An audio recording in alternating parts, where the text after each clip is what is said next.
남편이 이혼을 요구한 건 결혼 20주년이 지난 어느 날이었습니다.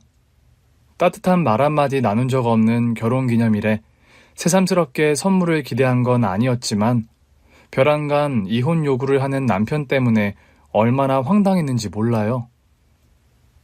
이혼이라니, 갑자기 무슨 소리야? 잠이 덜 깼어? 말 그대로야. 같이 살 만큼 살았잖아. 아니, 부부가 같이 살 만큼 살다 헤어지는 사이야? 왜 그러는 건데? 뭐 여자 생겼어? 마음대로 생각해. 나는 이제 혼자 살고 싶어. 여보, 주연이 이제 대학 들어갔어. 주원이는 아직 멀었고, 당신 아버지 역할 아직 안 끝났다고, 알아? 내가 언제까지 애들 아빠로 살아야 하냐? 이만하면 된 거 아니야? 애들 학비야 이혼하고도 줄게. 그럼 됐잖아. 쓸데없는 소리 하지 말고 얼른 씻고 출근이나 해. 여러모로 남편답지 않은 말이었어요. 대수롭지 않게 넘기긴 했지만 아침부터 가슴이 어찌나 뛰던지요. 남편이 출근한 후 혼자 소파에 앉아 곰곰이 생각하니 뒤늦게 화도 나더라고요. 어린 나이에 시집와 고생이란 고생은 다 하고 살았는데 이제 좀 살만하니 이혼하자니요. 양심이 없어도 너무 없는 거 아닌가 했습니다. 남편이 좋아서 한 결혼이었지만 신혼 초부터 정말 힘들었어요. 그땐 남편이 지금처럼 안정적인 직장에 다닌 것도 아니고 사업을 했었거든요. 근데 사업도 아무나 하는 게 아니더라고요. 여보, 이번 달 생활비가 부족한데? 줄 돈 없어. 어떻게 당신이 좀 아껴서 잘 해봐. 애들 앞으로 들어가는 돈이며 생활비만 해도 나가는 돈이 얼만데. 지난달엔 어머님께서도 힘드시대서 50만 원 드리고. 나도 주고 싶지만 줄 돈이 없는 걸 어떡해. 내가 대박나면 귀부인 소리 듣게 해줄 테니까 조금만 참아줘. 원래 해 뜨기 전이 가장 어둡다잖아. 잘 될 거야. 이번 거 진짜 대박 예감이 들어. 처음이야 저도 응원도 많이 하고 기대도 했었지요. 하지만 그럴 때마다 뒤따라오는 건 실망뿐이었습니다. 첫 애가 4살쯤 되니 기대는커녕 사업 이야기만 나오면 한숨부터 나왔어요. 귀부인은 기대도 안 하니 그냥 남들처럼 매달 꼬박꼬박 안정적인 생활비나 줬으면 했지요. 여보, 이번 달도 이게 다야? 당신, 사람 좀 그렇게 보채지 마. 박간이라는 사람 입장에서 그거 얼마나 숨 막히는지 알아? 매번 이번 달만 해놓고 1년이 넘도록 바뀌는 게 없으니까 그렇지. 주연이 아직 어리지만 초등학교 들어가는 거 금방이야. 남부럽지 않게 키우는 거 못하더라도 남들만큼은 해줘야지. 이러다가 애 학원 하나 보내기 힘들게 생겼다고. 내가 망하고 싶어서 망해? 나도 잘하고 싶은데 안 되는 거잖아. 그럼 나 밖에서 일하게 해줘. 당신이 안 풀리면 나라도 벌어와야 생활이 되지. 좀 참아주라고. 남들한테 대단한 사업한다고 다 떠벌려 놨는데 당신 밖에서 일하면 남들이 뭐라고 생각하겠어? 저 새끼 능력 없어. 결국 마누라 고생하게 만든다 그러지 않겠어? 그게 남자 얼굴에 먹칠하는 거야. 가장 기죽이는 일이라고. 그럼 어쩌라고. 이대로 살아? 손가락이나 빨면서 살란 말이야? 오버하지 마. 쌀밥에 김치만 있어도 살아. 조금만 더 기다려. 남편의 사업은 번번이 실패했고 그럴 때마다 마음 졸이며 미래를 걱정하는 건 저뿐인 것 같았습니다. 진짜 미래를 걱정했더라면 그렇게 되지도 않을 사업을 오랫동안 붙들고 있지도 않았을 테니까요. 거기다 가짜는 자존심에 일도 못하게 했으니 얼마나 힘들었겠나요? 결국 첫 애가 초등학교 들어갈 때까지 남편 일이 풀리지 않아서 보험 일을 했었어요. 이 사람 저 사람에게 아쉬운 소리 해가며 일한 덕분에 애들 학원 보낼 수 있었고요. 절대 밖에서 일하지 말라던 사람이 제가 싹 무시하고 시작한 일로 밥상에 반찬이 달라지니 아무 말 못하더라고요. 게다가 애들 보는 사람들마다 애들 얼굴이 좋아졌다고 한마디씩 거들었어요.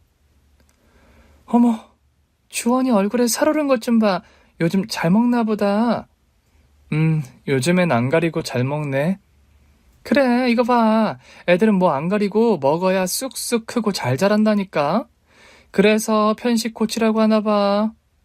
그러게, 진작 신경 써줄걸. 남들이 애들 못 먹이고 키운다고 손가락질 할까봐 잊지도 않은 편식 타령을 하며 키웠었어요. 편식이 있어 고기를 별로 안 좋아하더라. 편식 때문에 밥 한 공기를 다 못 먹는다. 자기 와이프가 남들한테 그런 소리 하는 게 진짜 남자 자존심 상하는 일이란 걸 몰랐나 봅니다. 그동안 신경 쓰지 못했던 아이들 식단을 챙기기 시작하자 속된 말로 때깔이 달라지더라고요. 또래 애들에 비해 성장이 느린 것 같아 걱정이었던 애들 얼굴에 살도 오르고요. 그 뒤로는 아랑곳하지 않고 바깥일을 했습니다. 결국 완전히 사업을 접은 것이 첫 애가 10살이 되던 해였는데 사업 실패는 고스란히 가게의 빚으로 남았어요. 그나마 다행인 건 남편이 그때라도 정신을 차리고 평범한 직장에 들어간 거였습니다. 다음 주부터 출근하기로 했어. 잘 생각했어. 바빠서 주말에도 나가야 할지도 몰라. 젊을 때 더 열심히 해야지. 당신 앞으로 된 빚이 얼마나 되는지 알잖아. 내가 더 열심히 해서 갚을 테니까 걱정하지 마. 한창 사업 병에 걸렸을 때는 말이 안 통해 답답해 미칠 것 같았는데 그래도 10년 동안 하고 싶은 사업 실컷 해서 그런지 미련도 없어 보였습니다. 이제야 보이지 않았던 것들이 보였는지 제가 그래도 이혼 소리 한 번 안 꺼내고 기다려준 것에 대한 보답인지 일도 열심히 했고요. 그렇게 이제 좀 빚을 갚아가며 살아보나 했는데 시아버지가 암 선고를 받으신 거예요. 아버지, 간암이시라네. 어? 이게 진행이 좀 많이 됐나 보던데. 돈도 돈이지만 이식을 해야 그나마 가능성이 있대.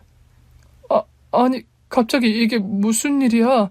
아버님 그런 낌새도 없었잖아. 술 좋아하시잖아. 그러게 술 좀 적당히 하시라니까. 그 일로 시댁에 근심이 가득했고 남편도 부쩍 수척해졌습니다. 결국 고민 끝에 형제가 모두 이식 적합 검사를 받았는데 시동생이 적합 판정을 받았어요. 그렇게 갑작스럽게 시동생이 나서게 되면서 저도 여러모로 시댁에 신경 써야 하는 일들이 많았습니다. 시동생도 시동생이지만 동서도 대단한 일이잖아요. 어쨌든 동의하에 적합검사를 받았지만 제 남편이 적합 판정이 나왔더라면 심란했을 거예요. 우리 애들보다 어린 자식들의 형편이 우리보다 썩 나은 것도 아니었고요. 그러니 저희가 나서지 못한 만큼 제가 해야 할 일이 있었지요. 뭐하러 매일같이 와, 일도 바쁘다면서. 그래도 어머님 혼자 너무 힘드시잖아요. 점심은 드셨어요? 간단하게 먹을 수 있는 김밥 좀 싸왔는데 좀 드세요. 집안에 환자 있으면 식구들이 줄줄이 죽어나간다고. 이 사람 하나 때문에 너네들이 다 고생이다. 왜 그렇게 말씀하세요? 아버님께서 아프시고 싶어서 아프신 게 아닌데. 어쨌든 수술 잘 받으셨으니 얼른 일어나셔야죠. 어머님도 평소 마냥 건강하신 분은 아니라서 간병을 전부 맡길 수도 없는 형편이었어요. 보험에 식당, 편의점 아르바이트도 해봤습니다. 시간 날 때마다 아버님 병원 가서 어머님 대신 자리도 지키고요. 이식이라는 게 한다고 해서 끝나는 일이 아니라 사람에 따라 맞지 않으면 뒤로도 병원을 제 집 드나들듯 하며 검사를 받아야 합니다. 시아버님은 운이 안 좋았어요. 그렇게 어렵게 수술까지 해놓고도 3년간 병원을 전전하시다 결국 돌아가셨고요. 아버님 돌아가시던 날 남편 정말 많이 울었습니다. 사업으로 성공한 뒤 효도하겠다고 효도는 전부 저한테 미뤄두고 시댁에도 찾아가지 않았었거든요. 암 선고를 받고 난 다음에야 병원에 자주 드나들었는데 그건 너무 늦었던 거예요. 그러니 후회도 많았겠지요. 여보, 아버님, 그래도 당신 자랑스러워했어. 딱히 해준 것도 없었는데 공부도 잘하고 문제 한 번 일으킨 적 없었다 하시더라. 아버지가 그랬다고? 병원 가서 기록 좀 찾으실 때마다 이런저런 이야기 해주셨는데 그때마다 나한테는 당신 이야기, 동서한테는 서방님 이야기 해주시면서 웃으셨어. 뭘 잘한 게 있다고? 그래도 당신 열심히 살았잖아. 결과가 따라주지 않았던 것 뿐이지. 진작 좀 찾아뵙고 잘해드릴 걸 그랬어. 그 뒤로 남편은 좀 바뀐 것 같았습니다. 그 전에는 어쩔 수 없이 상황 때문에 사업을 접고 회사에 다닌 것 같았어요. 그런데 그 후로는 회사 일에 누구보다도 진심이었지요. 게다가 아버님 장례식 때 남편 회사 직원분들이 많이 도와주셨거든요. 느낀 바가 있었는지 그 후로 일도 성실히 하고 평판도 무척 좋아졌었습니다. 돌아가신 아버님 덕분에 어떻게 보면 제대로 정신을 차려서 살림도 많이 나아졌어요. 그렇게 이제 좀 사람 사는 것 같다, 남들처럼 사는 것 같다 하던 차였어요. 그런데 이혼이라뇨? 이게 뭐야? 이혼 서류. 몰라 물어? 왜 그래 대체? 당신이야말로 이제 그만 받아들여. 뭘 받아들여? 속 시원히 납득할 만한 이유라도 이야기해주던지. 사람이 왜 그래? 왜 그렇게 이기적이야? 그러니까 이기적인 사람이랑 그만 살고 헤어지자고 몇 번을 이야기해. 이제 와서 무슨 이혼이야. 그렇게 이혼이 하고 싶었으면 사업한다고 난리치면서 집에 돈 한 푼 안 가져올 때 그때 해주던지. 나 혼자 아등바등하며 애들 다 키워놨더니 이제 와서 이혼해달라고? 당신이 양심이 있어 없어? 그러니까 집도 차도 다 준다잖아. 당신 다 가져. 빚은 내가 알아서 할 테니까. 빚이 뭐 얼마나 남았다고. 그 사이에 다 갚아놓으니까 이제 혼자서도 살 수 있겠다 싶어? 그럼 나보고 어쩌라는 거야? 더는 살고 싶지 않다는데 당신은 자존심도 없어? 당신이랑 살면서 자존심 같은 거 이미 박박 긁어내다 버린 지 오래야. 아들이 있건 없건 소리내 싸우기도 하고 울면서 하소연도 해봤습니다. 뒤늦게 권태기가 심하게 왔나 싶어 찌꺼기처럼 남은 자존심 긁어 집에서도 옷도 차려입고 안 하던 화장도 하고 그랬고요. 하지만 그때마다 남편은 모른 체하기 일쑤였고 신경 써서 차린 밥상은 속이 안 좋다는 이유로 쳐다보지도 않았습니다. 할 수 있는 건 다 해봤지만 남편은 꿈쩍도 하지 않았어요. 대화하려는 여지도 주지 않는 걸 보고 이미 완전히 식은 마음이구나 싶더라고요. 아니, 형부 여자 생긴 거 아니야? 그러지 않고서야 그렇게까지 할 이유는 없잖아. 다른 건 몰라도 그건 아니야. 차라리 빚이 10억이 생겼다고 하면 그게 맞지. 연애할 때도 그렇고 지금도 그렇고 그거 하나는 의리 지키듯 지키는 사람인데. 이런 말 하기 뭐하지만 사람 일은 몰라. 형부도 결국 남자잖아. 아무튼 그건 아니야, 확실해. 주변에서도 조심스레 여자 문제 아니면 저렇게 나올 이유가 없다며 의심 한번 해보라고 했었어요. 하지만 돈 문제로 속을 썩인 적은 있어도 여자 문제는 없었기에 믿음이 강했습니다. 남편이 밖에서 여자를 만나고 있는 남편을 보기 전까진 말입니다. 당신 그 여자 누구야? 뭐? 아까 카페에서 만나고 있던 그 여자 누구냐고? 아이, 뭘 캐물어. 굳이 그걸 대답해야 해? 진짜 여자 문제였어? 갑자기 이혼 요구한 게? 그래, 여자다. 이제 됐어? 기어이 내 입에서 그 말이 나오길 기다렸던 거야? 이 나쁜 놈아! 저는 남편을 마구 팼습니다. 되지도 않을 주먹질을 남편은 그저 묵묵히 맞고만 있었지요. 당신이 어떻게 나한테 그래? 당신이 어떻게... 내가 어떻게 살았는데? 당신 때문에 내가 어떻게 살아왔는데? 소리도 질러보고 밀치고 꼬집어도 봤지만 분이 풀리지 않았습니다. 다른 건 몰라도 여자 문제는 절대 아니라고 생각했으니까요. 미련하게도 세상 남자들 다 바람 펴도 내 남편은 아닐 줄 알았어요. 결국 그렇게 혼자 분풀이하다 정신을 놓아버렸지요. 사람이 바싹바싹 말라간다는 게 무슨 말인지 알겠더라고요. 일도 못하고 집 밖으로 나가지도 못했어요. 그러던 중 시어머니가 찾아왔더라고요. 주원이 말이 요새 통머를 못 먹는 것 같아 전복죽 좀 해왔다. 뭘 이런 걸 해오세요. 힘드신데. 자식 잘못 키웠으니 이런 거라도 해야지. 울지 마라. 마음 떠난 애 붙들어 봤자 네 마음만 골는다. 어머니, 저 이혼 못해요. 제가 어떻게 지킨 가정인데요. 그 사람 사업한다고 돈 한 푼 안 가져다 줬을 때도 이혼 생각도 안 했던 저예요. 싫다는데 어쩌니. 형석이 그게 그렇게 나올 정도면 이미 마음 단단히 먹은 것 같은데. 어머님이 좀 설득해주세요. 어머님 말씀은 들을 거예요. 혜선아, 그러지 말고 그냥 여기서 정리해. 어머니. 너만 힘들어. 껍데기 붙들고 살 거야? 이미 마음 뜬 애야. 그런 애 붙들고 살아봤자 너만 힘들다고. 그런 말씀하지 마세요. 어머님은 잘 아시잖아요. 내가 어떻게 살았는지 아시면서 어떻게 그런 말씀을 하세요? 나도 마음 아프다. 할 수만 있다면 내가 다 어떻게 해결하고 싶어. 근데 안 되는 걸 어쩌냐. 이렇게 시간만 더 지체해봤자 너만 힘든 게 뻔히 보이는데. 안 돼요. 절대 안 돼요. 혜선아, 나는 내 자식보다 네가 더 안쓰럽고 마음이 아프고 그런다. 내가 전생에 무슨 죄를 지었는지, 남편이고 자식이고 이렇게 응어리질 일만 생기는지 모르겠지만 이게 다 업보 아니겠냐. 너라도 살아야지. 너는 살아야지. 어머님께서는 눈물 흘리며 저를 설득하셨습니다. 결국 팔은 안으로 굽는다더니 바람난 아들한테 쓴소리 한번 안 하시고 저보고 포기하라는 어머님이 너무 밉더라고요.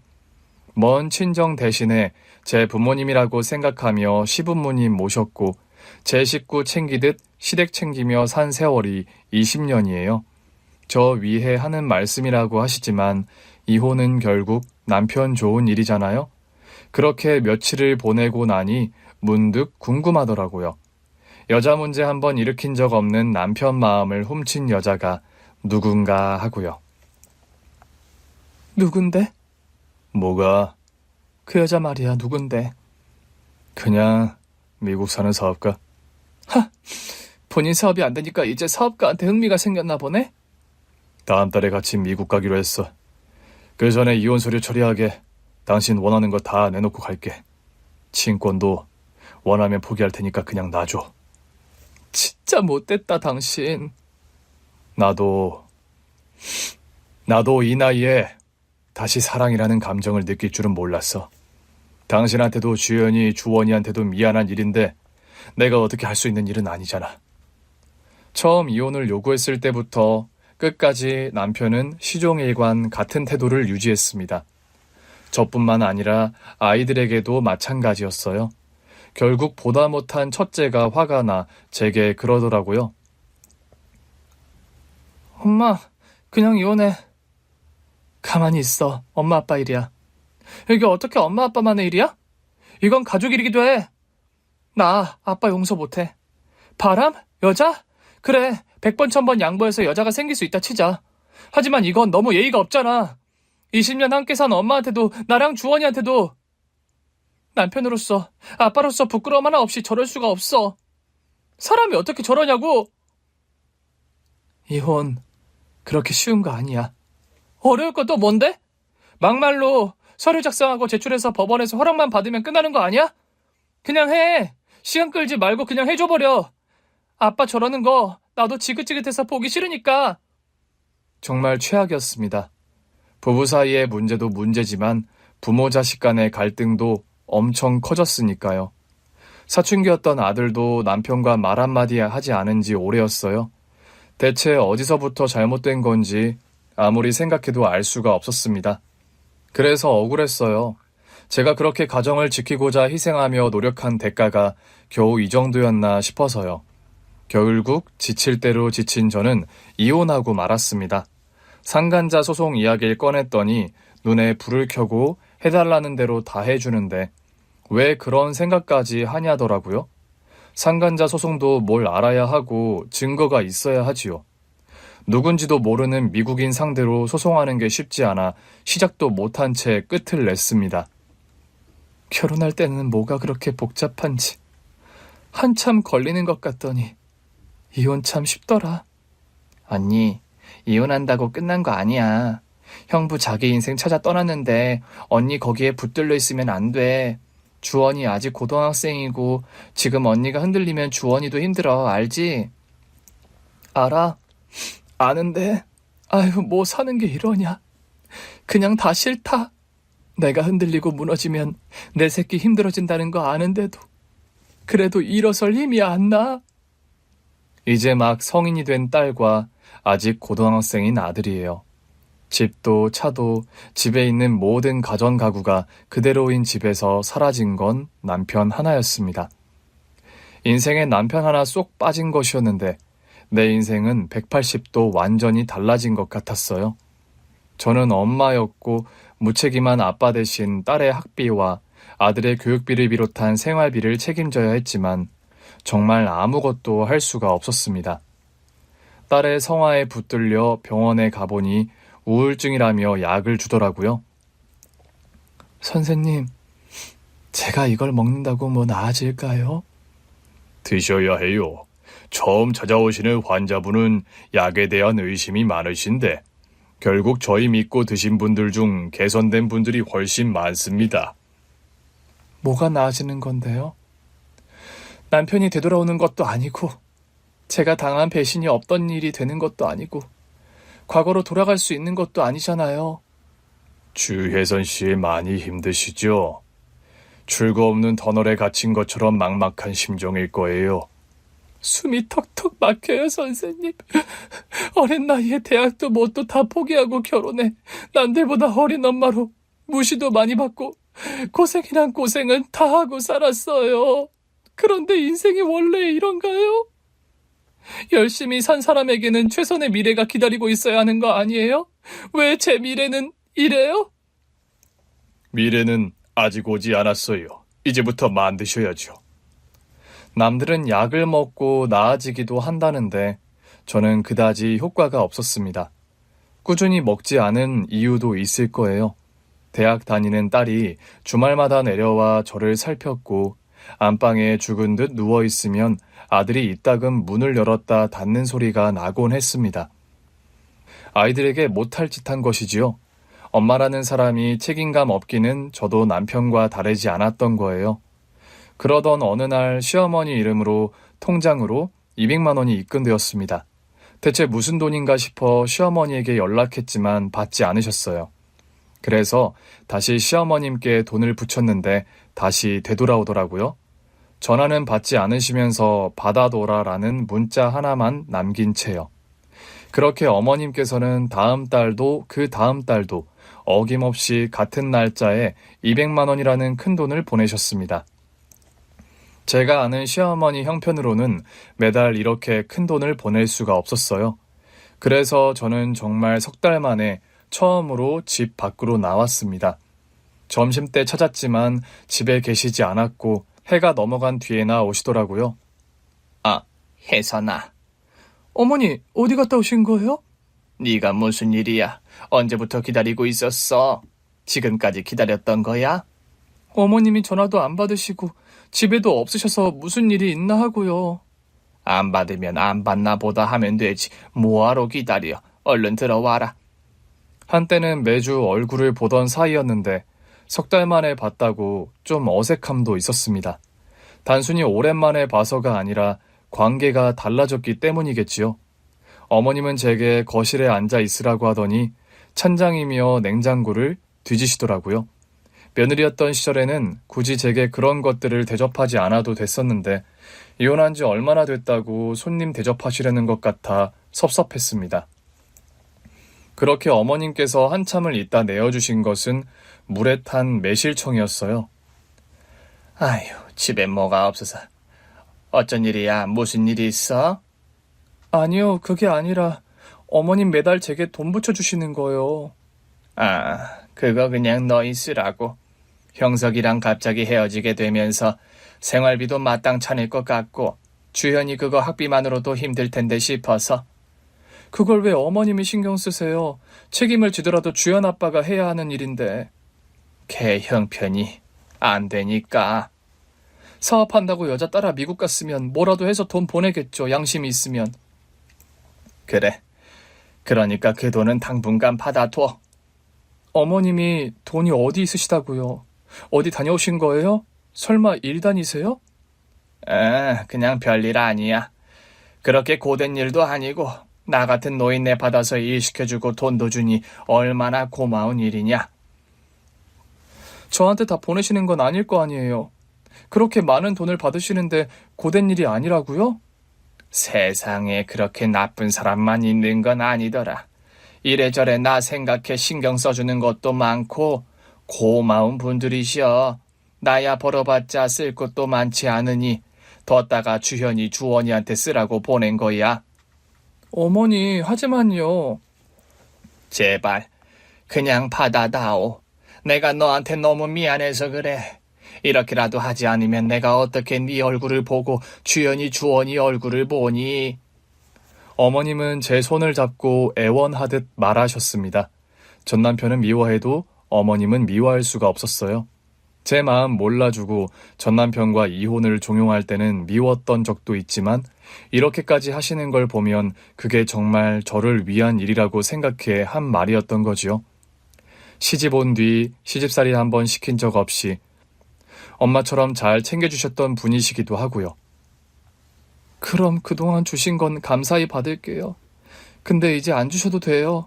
어머니 힘들게 일하시고 번 돈을 어떻게 받겠어요. 마음만 받을게요. 그렇게 이야기를 잘 마무리했다고 생각했는데 어머님은 다음 달 또 어김없이 200만 원을 붙이셨지요. 솔직히 말하자면 그 돈이 저희 가족 생활에 큰 도움이 되긴 했습니다.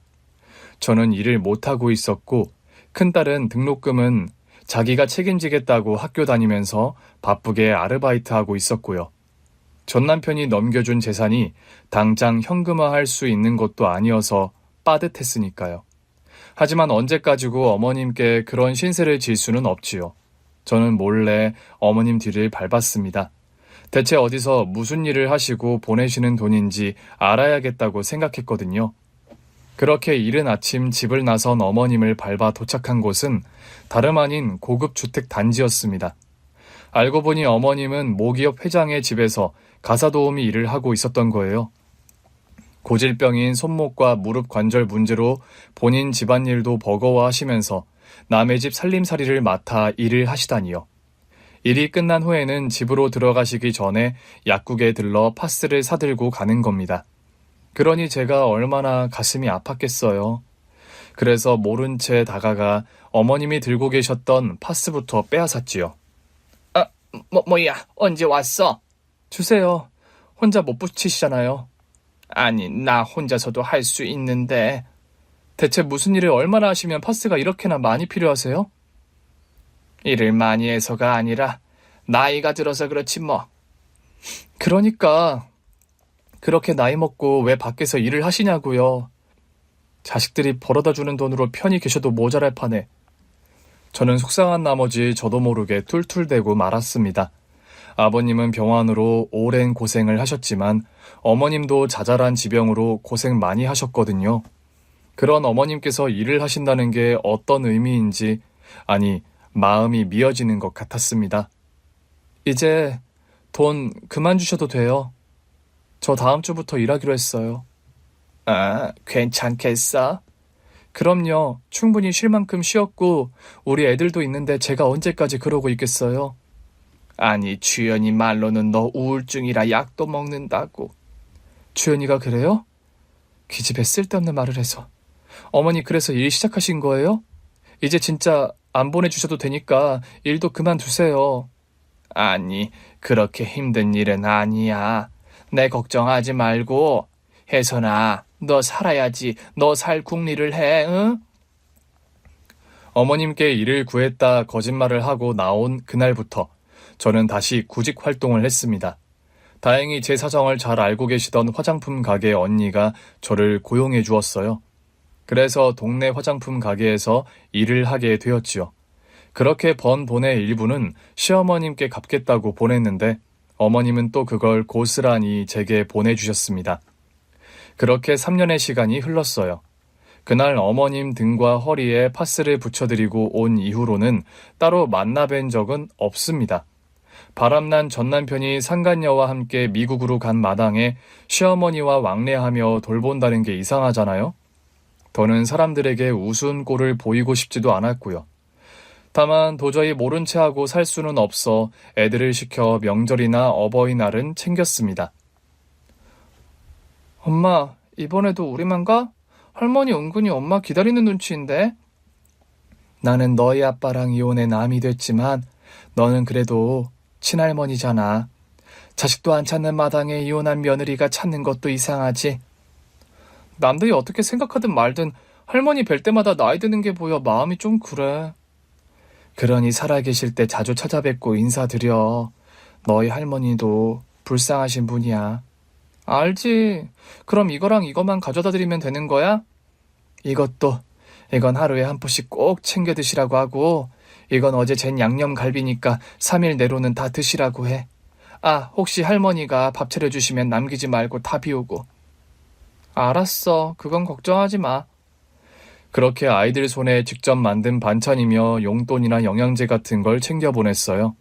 그러면 어머님은 아이들 손에 곱절을 돌려 보내셨지요. 받아오지 말라니까 글쎄. 할머니가 막무가내로 주시는데 어떡해.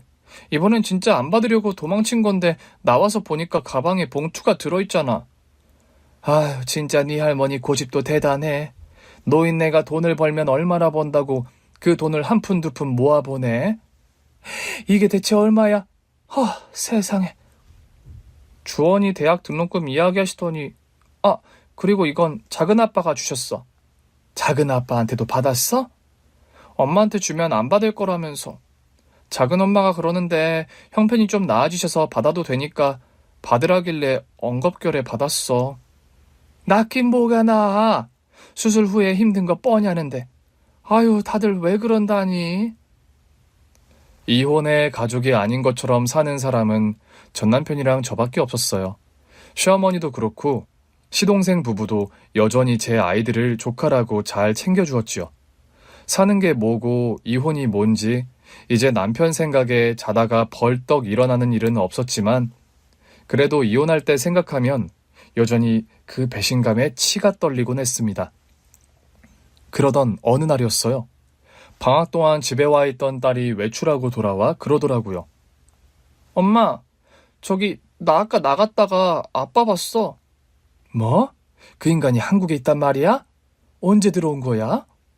그거야 나도 모르지. 근데 뭐? 좀 이상했어. 길을 걷다가 맞은편에서 마주친 거거든? 근데 아빠가 나를 보고도 그냥 지나쳐가는 거야. 뭐? 너를 모른 채 했단 말이야? 응, 전혀 상관없는 사람처럼 지나가길래 나는 내가 잘못 봤나 했어. 참나 어이가 없네. 자기 자식 나 몰라라 한 것도 모자라서 이젠 길에서 보고도 아예 모른 체 하겠다 이거네. 대단하다 대단해. 네 아빠 진짜 대단하지 않아? 그래서 좀 당황스럽긴 한데 난 좀 이상했어. 아무리 모른 체 한다고 해도 그렇지. 그래도 조금이라도 흔들리는 기색이 있어야 할 거 아니야. 근데 나를 진짜 길에서 마주치는 행인처럼 대하며 지나갔다니까?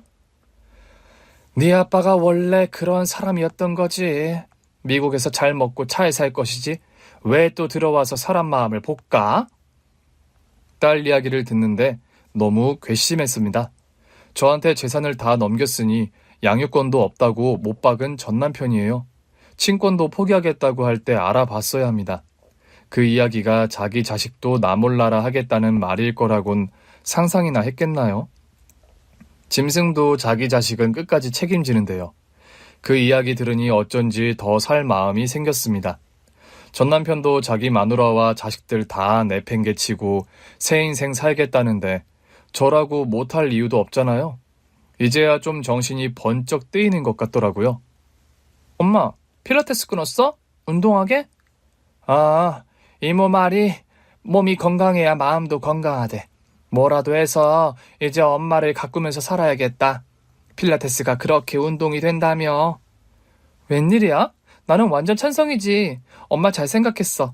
엄마 여기서 관리하면 거짓말 좀 보태서 아가씨 소리도 들을 수 있는데 이참에 엄마도 멋진 남자친구도 사귀고 그래. 참나, 애 둘 낳고 남자친구는 무슨 남자친구야. 그런 건 바라지도 않고 엄마도 너네 키우면서 못해본 거 다 하면서 살 거야. 그래, 제발 좀 그렇게 살아. 제 나이 40대 중반이에요. 어디 가서 대학간에 있단 소리 하면 다들 거짓말하지 말라고 깜짝깜짝 놀라고요. 저라고 새 인생 살지 말라는 법이 있나요? 저한테도 제2의 인생은 있다 이거예요. 그때부터 저는 그동안 만나지 못했던 친구들도 실컷 만나고 누구의 허락도 없이 여행도 다니면서 집도 비웠습니다. 엄마, 우리 등록금이랑 용돈은 우리가 알아서 할 테니까 우리 등록금 생각하지 말고 엄마가 번 건 엄마가 다 써. 너네가 공부하면서 벌면 얼마나 번다고 벌써 등록금 걱정을 하지 말래? 장학금 받고 용돈은 아르바이트 하면 돼. 얼씨구, 장학금 받을 수나 있고? 그게 나랑 주원이가 할 수 있는 노력이면 그렇게 해야지. 제발 엄마 인생 살아. 내내 집안에 틀어박혀서 죽을 것처럼 구는 것보단 훨씬 나으니까. 자식들이 그렇게 떠밀어 돈을 쓰라고 해준 덕분에 제가 번 돈은 제가 다 쓰라고 해서 한동안 정말 100을 벌면 나를 위해 100을 다 썼어요. 태어나 처음 있는 일이었습니다. 그런데요, 그게 행복으로 이어지진 않더라고요. 친구들 만나 종일 수다를 떨고 백화점에서 갖고 싶었던 물건을 사서 아무도 없는 어두운 집으로 들어오면 너무 공허한 거예요. 적막한 거실에 앉아 한참을 멍 때리고 있다 보면 그냥 머릿속에 이건 아닌데 그런 소리만 들렸지요. 그건 제가 원했던 중년의 삶이 아니었으니까요. 그렇게 돈 쓰는 재미도 줄어들 무렵이었습니다. 딸이 부탁한 물건을 사기 위해 번화가에 나왔다가 우연히 식당 앞을 지나치던 때였어요. 그곳은 한때 우리 가족 외식 장소 1등이었던 한 감자탕 집이었습니다. 다들 감자탕을 참 좋아했는데 그 집이 딱 저희 입맛에 맞았거든요. 그래서 홀린 듯이 그 감자탕 가게에 발이 묶였는데 그곳에서 세상에 남편이 나오는 겁니다. 그것도 상간녀와 나란히 말이에요. 저는 너무 놀라 얼어붙었는데 남편은 뭐가 즐거운지 상간녀와 희희낙낙 좋아 죽더라고요. 오랜만에 밥 한 고기 다 비웠어. 알아? 맛있어. 이게 제일 맛있어. 미국물을 먹어 그런지 인상도 좀 달라진 것 같은 게 제가 마음고생하는 동안 혼자서 신간 편하게 잘 산 것 같아 우라통이 터졌습니다. 괜찮아진 줄 알았는데 남편 얼굴 보니 괜찮아진 것도 아니었어요. 뭐라고 쏘아붙일까 잔뜩 뿔이 나 있었는데 남편이 제 쪽으로 오는 게 아니겠어요? 그래, 마주치면 뭐라고 하는지 보자 하고 벼르고 있는데 너무 아무렇지 않게 제 곁을 그냥 지나가는 겁니다. 그 옆에 있던 여자만 슬쩍 눈치를 보는 것 같았어요. 그러니 얼마나 황당했겠어요. 결국 저는 남편을 쫓아가 따져 물었지요. 진짜 너무하네. 사람이 어떻게 그럴 수가 있어? 저기요, 그만하세요. 그쪽은 가만히 있어요. 이혼했으니 다 끝났냐 이거예요? 해도 너무하잖아. 그래, 나 모른 체 하고 지나간 건 그렇다 치자. 어떻게 주연이한테까지 그러냐? 아무리 그래도 자식은 나 몰라라 하면 안 되지. 나도 이렇게 기가 막힌데 3년 만에 길에서 만난 자기 아빠가 모른 체 하고 지나갔으니 속이 얼마나 상했겠냐고. 이봐요, 그만하시라고요. 네가 인간이냐? 네가 인간이냐고! 그렇게 제가 이성을 잃고 쏘아붙일 때 저를 말린 건 그 여자였습니다. 남편은 어리둥절한 표정으로 그냥 멀겋게 서서 저를 보고만 있었어요. 정말이지 길 가다 봉변을 당한 사람처럼이요. 지나가던 사람들이 다들 무슨 일인지 걸음을 멈추어 구경하기 시작했는데 남편 반응에 슬슬 이성이 돌아온 저도 뭔가 이상하다는 것을 느꼈습니다. 사람 잘못 보셨어요. 가요. 잠깐만요. 사람을 잘못 보다니요? 아무리 이혼했어도 한 입을 덮고 산 세월이 20년인데 내가 그걸 놓쳤을까 봐요? 가요, 형석씨. 하지만 여자는 남편을 데리고 그냥 가버렸고 남편도 별말 없이 따라가 버리더라고요. 그렇게 멀어지는 두 사람을 보며 그제야 딸이 했던 말이 무슨 말인지 알 것 같았습니다. 그냥 길 가던 행인 대하듯 봐서 이상했다던 그 말이요. 남편이 저를 보던 표정은 정말 처음 본 사람을 대하듯 낯설고 당황스러워 보였습니다. 그 모습이 밤새 머릿속을 맴돌아 잠을 이룰 수가 없었어요. 그래서 다음날 바로 시어머니께 연락을 드렸지요. 어머니, 그 사람 한국에 들어온 거 아세요? 형석이 말이야? 네, 지나던 길에 우연히 거리에서 봤어요. 아, 그랬구나. 그런데 어머니, 그 사람 좀 이상해 보여서요. 이상해 보이다니 뭐가? 저도 그렇고 주연이도 그렇고 모르는 사람처럼 구는 거요. 그래, 왜 그랬을까? 너무 또 모질게 너 마음 아프게 그랬나 보다. 미안하다, 에휴. 아니, 그게 아니라 뭔가 이상하다 싶어 연락드렸지만 어머님은 아무것도 모르는 것 같았습니다. 그럼 그게 다 연기라는 말인데 전 남편이 그렇게 연기에 능한 사람은 아니었거든요. 그래서 잠시 할 말도 잃고 멍 때리는데 시어머니가 그러더라고요. 혜선아, 형석이 그만 놓고 너도 이제 좋은 남자 만나. 네? 너 아직 젊잖아. 애들도 다 키워놨겠다. 이제 너 얼마든지 새 인생 살아도 되는데 그 못난 놈 때문에 시간 낭비, 마음 낭비하지 마라. 내가 마음이 다 아파서 그래. 마음 같아선 전 남편 때문에 남자라면 지긋지긋하다 쏘아붙이고 싶었지만 어머님이 무슨 죄겠어요. 그냥 잠자코 듣기만 하다 전화를 끊었습니다. 그렇게 찝찝한 마음을 버리지 못하고 지낸 지 며칠이 지난 어느 날이었어요. 그만 전 남편을 잊고 새 남자를 만나라던 시어머니가 찾아온 곳이었지요. 이혼 후 처음 있는 일이었고 연락도 없던 방문이라 깜짝 놀랐는데 놀랄 일은 그게 전부가 아니었습니다. 안녕하세요. 이렇게 인사드린 건 처음이네요. 유지혜라고 합니다. 시어머니가 상간녀를 데리고 온 거예요. 너무 놀라 현관에서 그대로 얼어붙었지요. 이게 무슨 일인가 싶어 시어머니를 바라보았는데 어머니는 안절부절 못하고 쩔쩔 매고 있었습니다. 어머니, 뭐예요? 이 여자가 왜 여기 있는 거예요? 혜선아, 그게 우리 말 좀 들어다오. 무슨 일이냐고요? 왜 이 여자가 우리 집을 와요? 그게 아니라 어머니는 갑자기 눈물을 쏟기 시작했습니다. 이웃들 보는 눈도 있고 해서 결국 집 안으로 들일 수밖에 없었지요. 그래도 분통이 나서 앉으란 말도 없이 일단 거실로 나와 씩씩거리며 여자를 쏘아보았지요. 상간녀는 뭐가 그렇게 당당한지 잘못한 기색도 없이 한숨과 함께 입을 열었습니다. 어려운 부탁 좀 드리려고 왔어요. 부탁? 참 사람이 뻔뻔하네. 멀쩡한 유부남 꼬셔서 가장 파탄 내놓고 상간녀 소송도 피해간 주제에 내가 만만하지 당신. 혜선아, 그게 아니야. 얘는 잘못한 게 없어. 제발 부탁 좀 들어다오. 어머니까지 왜 이러세요? 잘못이 없다니요? 오해하고 있는 게 있는데 저는 형석이 상간녀가 아니에요. 뭐라고? 참나. 저는 형석이랑 중학교 동창일 뿐이에요.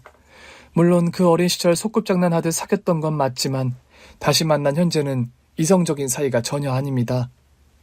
나는 대체 그쪽이 무슨 이야기하는 건지도 모르겠고 관심도 없으니까 나가라고. 형석이가 많이 아파요. 뭐? 여자는 시어머니와 제 눈치를 살피며 어렵게 입을 열었습니다. 저는 그 사람이 아프단 말에 잠시 말문이 막혔지만 이내 코웃음을 쳤지요. 조강지처며 자식들 내다버리고 가더니 아주 꼴 좋네. 어머니도 그러시는 거 아니에요? 그 사람이 어떻게 저희를 버린 줄 알면서 그 사람 죽을 때 되니 만나달라 그 이야기 하러 오신 거예요? 그게 아니야. 그게 아니다, 혜선아. 우리 영석이 한 번만 만나다오. 시간이 얼마 없대. 어머니는 오열하며 바닥에 주저앉으셨고 여자는 머뭇거리다 같이 앉아 어머님을 위로했지요. 저는 지금 그게 다 무슨 일인지 이해할 수가 없었어요. 전 남편의 상간녀가 전 시어머니와 나타나 죽어가는 전 남편을 만나달라고 하다니요. 제가 형석이를 다시 만난 건 3년 전 요양병원에서였어요. 요양병원? 형석이는 3년 전 알츠하이머 진단을 받았습니다. 비교적 담담한 목소리의 여자의 말에 저는 아무 생각이 들지 않았습니다. 요양병원과 전 남편 그리고 알츠하이머라는 병이 겉돌았거든요. 그게 다 무슨 말인가? 지금 이 여자가 하는 이야기가 뭔가 했어요. 여자는 차분하게 3년 전의 이야기를 시작했습니다. 그 여자는 요양병원 간호사로 있다고 했어요. 그 여자 말로는 전 남편이 그 여자가 있는 요양병원을 찾은 것은 본인이 들어갈 만한 적당한 장소를 찾기 위함이었다고 했습니다. 우연히 그 병원에서 마주친 뒤 여자가 먼저 전 남편을 알아봤고 전 남편은 오랜만에 만난 동창이자 전 여자친구에게 솔직하게 자기 사정을 했다더라고요.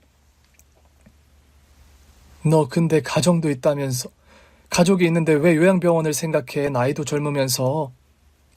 사람마다 진행 속도가 다르다곤 하지만 가족들한테 피해를 끼칠 수는 없잖아.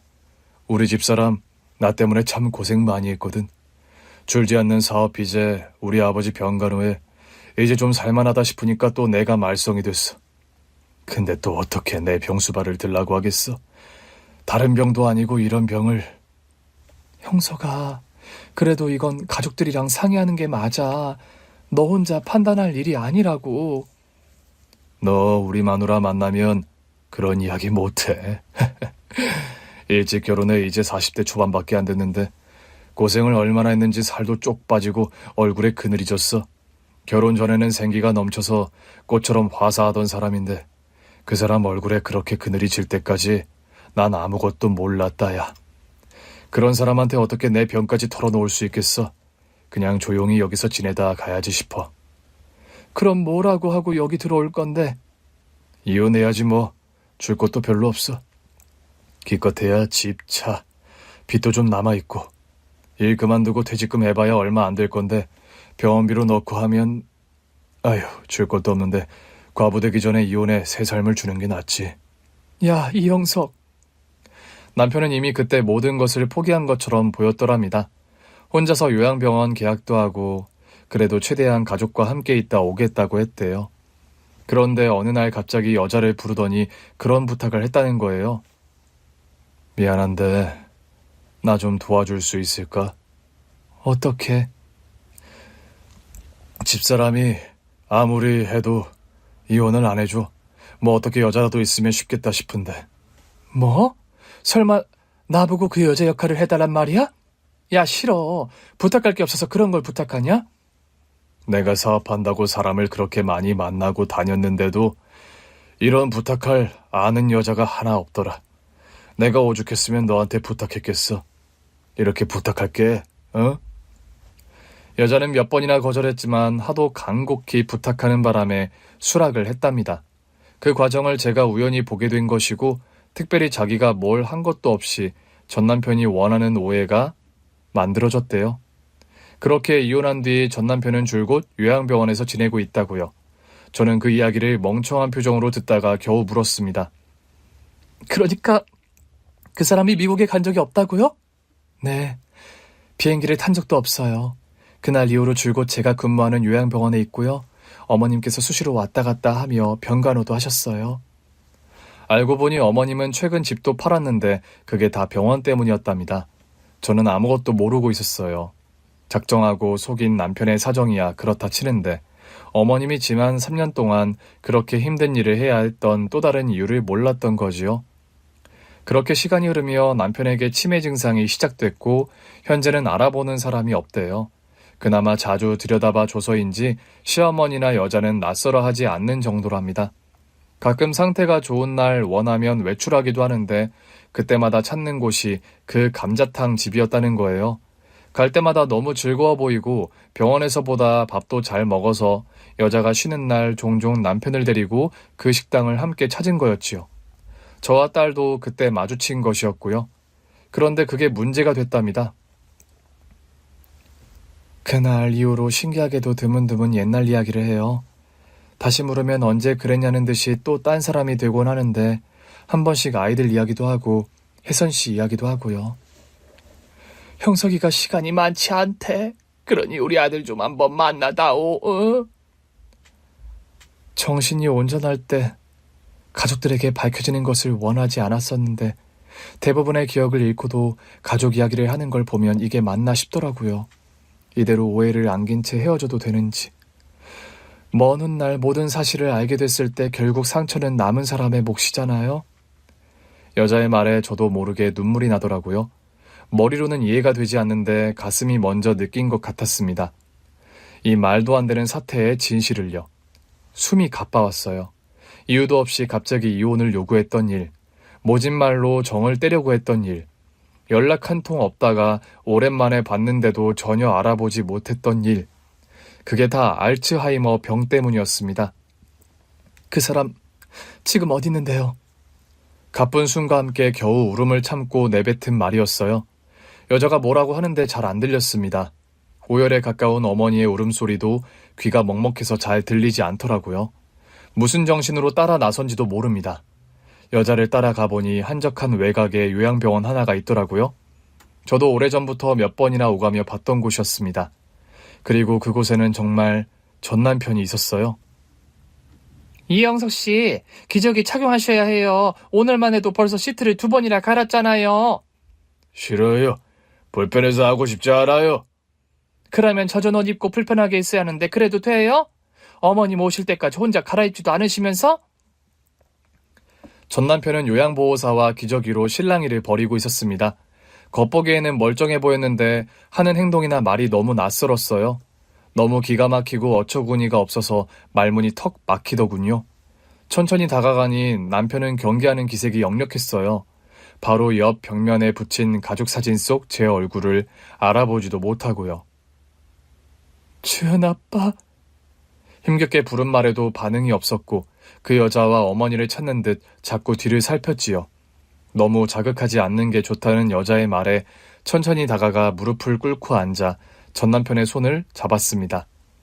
그러고 보니 남편 손 잡아본 게 얼마만인가 싶더라고요. 왜 여기 혼자 이러고 있어? 나도 있고 주연이도 있고 주원이도 있는데 우리 애들 보고 싶지 않았어? 울음을 꾸역꾸역 참으며 어렵게 꺼낸 이야기에 남편은 저를 빤히 보더라고요. 기억이 온전하지 못하고 단편적인 기억들로 반응할 수 있다는 이야기에 한 번이라도 저를 기억해줬으면 하는 마음으로 간곡히 이야기했습니다. 그 감자탕집 말이야. 우리 다 같이 안 간지 너무 오래됐잖아. 주연이 주원이 불러서 다 같이 갈까? 당신 그 집 감자탕 정말 좋아했잖아.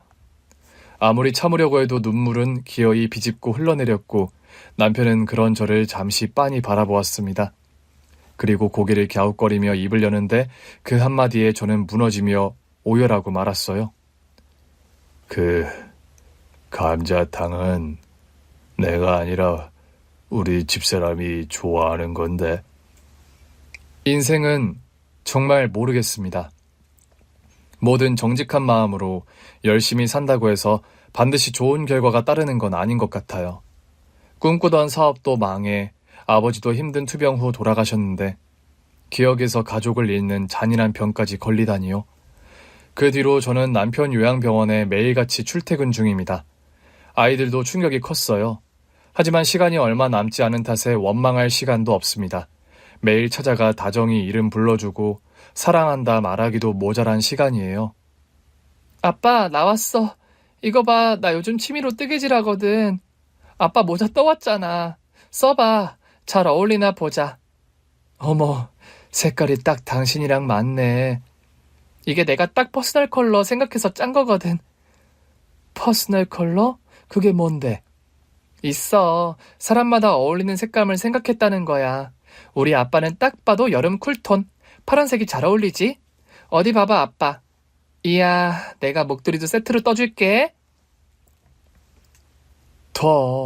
취업 준비해도 모자랄 시간에 무슨 털모자에 목도리야. 그나마 스트레스 풀리는 거란 말이야. 아, 맞다. 주원이 입대 날짜 나왔다는데? 그런 말 없었는데. 이따 와서 이야기할 건가 보다. 아빠 아들 군대 간대.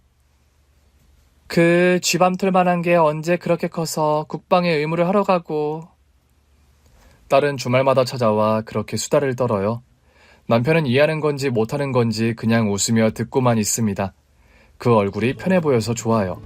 알다가도 모를 인생에 이리 치이고 저리 치여 고단한 인생이다 싶으면서도 그렇게 아무런 근심 없는 표정으로 딸을 바라볼 시간이 있어 다행이다 싶습니다.